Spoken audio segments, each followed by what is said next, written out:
My name is Byron Hines. In this video presentation, we're going to take a look at some of the features that are found in cloud services in general and OpenStack in particular. So let's talk about what makes a cloud service a cloud service. What are the features that you would expect to find in a cloud?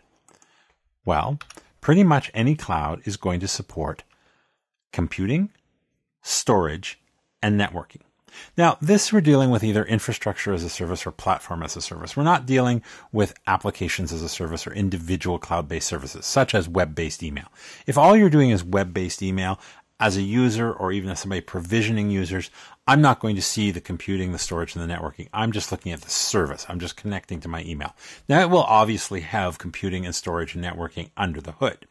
But with infrastructure as a service, your cloud's going to support the ability to allocate computing, the ability to deal with storage, and the availability of networking. Networking between your cloud components, between your cloud components and the public, and between the cloud components and your private or VPN-based infrastructure.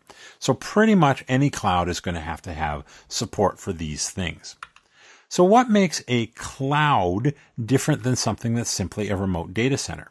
For example, for many, many years, my main Exchange server that I use for my personal email has lived remotely from where I've been. In one point in time, it was living in a completely different country. Does that make it a cloud? Well, some would say yes, but generally no. I might make it a remote data center, might make it an online service, but it doesn't really make it a cloud unless it has some of these kinds of characteristics. Probably one of the most important is the on-demand and self-service aspect of it. In other words, that the user, who may be a technical user or an administrative user, but the user can go and say, I want more services, and they can self-service the provisioning, and it's on demand as they need it. There's usually a pool of resources that are involved, so it's not limited to just one server. Although contractually it may be limits on what you can use, there's often and almost always a larger resource pool behind it. Elasticity is also very common. This is the idea that as your needs for the service or product change, you can adjust the amount that you're currently using and therefore currently purchasing, which also leads to the idea of metered access. If you're running terabytes of memory, you're going to pay more than if you're just running kilobytes of memory. So these are features or aspects that make it a cloud. It's that self-service, that on-demand, and that adjusting as things change. So how do these general cloud services features appear in OpenStack? Well, OpenStack is made up of a number of modules and nodes, and you'll get used to hearing some of them. They have names, sometimes they're called code names or brand names, but they're common names, and there's explanations of what they are. Nova is the computing engine.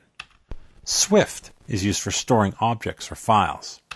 Cinder is used for block storage. You may pick up that many of these names are clever or pun-based, so Cinder block storage. Neutron is the networking component.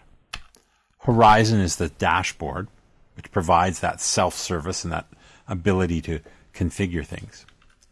Keystone is the identity service. Glance is the disk image service. That is where your templates that turn into instances are stored. Ceilometer is the telemetry service. Now, these are big, complicated words that mean you want to bill somebody for your OpenStack infrastructure. You're going to need to track what they're doing and be able to turn that into something billable. Heat is the orchestration and resource definitions component. And it's important to realize that since OpenStack is open source, other modules and components can be added, either through the regular development process of OpenStack or through customizations that you may put into your own implementation.